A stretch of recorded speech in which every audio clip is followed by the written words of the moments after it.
ভারতে মুসলিমদের কোরবানি নিয়ে নাটকীয়তার মাঝেই এবার পশ্চিমবঙ্গে গরু কোরবানি না করার আহ্বান জানিয়েছেন কলকাতার ঐতিহাসিক নাখোদা মসজিদের ইমাম মাওলানা মোহাম্মদ শফিক কাসেমি। তিনি রাজ্যের মুসলিমদের প্রতি আহ্বান জানিয়েছেন যেন এবার কোরবানি গরু দিয়ে না করে বিকল্প হিসেবে ছাগল ব্যবহার করা হয়। এমনকি তিনি ভবিষ্যতে আর কখনো গরুর মাংস না খাওয়ারও পরামর্শ দিয়েছেন।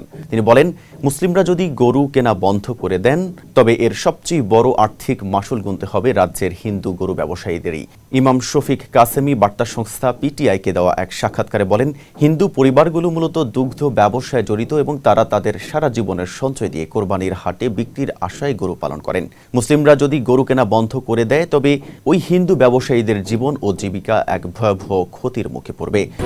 স্ট্রবেরি সুপার ডটেড ও ক্লাসিক ভ্যারিয়েন্ট সেন্সেশন জাগুক শিহরণ। এর আগে পশ্চিমবঙ্গের নবনির্বাচিত বিজেপি সরকার গরু ও মহিষ জবাই নিয়ে অত্যন্ত কঠোর নির্দেশনা জারি করেছে।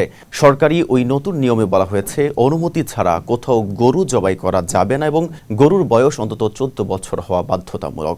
সরকারের এই নতুন আইনকে এক হাত নিয়ে নাখোদা মসজিদের ইমাম পাল্টা চ্যালেঞ্জ ছুড়ে দিয়ে বলেন, যদি সরকার পর্যাপ্ত কসাইখানা ও পশু চিকিৎসকের ব্যবস্থা দিতে না পারে তবে গরুকে জাতীয় পশু ঘোষণা করে দেশজুড়ে গরু জবাই ও রপ্তানি সম্পূর্ণ নিষিদ্ধ করা হোক। তার মতে, ভারত একদিকে বিশ্বের দ্বিতীয় বৃহত্তম গরুর মাংস রপ্তানিকারী দেশ হয়ে বিলিয়ন ডলার আয় করছে, আর অন্যদিকে দেশের ভেতরে গরুর মাংস খাওয়ার দায়ে মুসলিমদের ওপর পিটিয়ে হত্যার মতো সহিংসতা চলছে।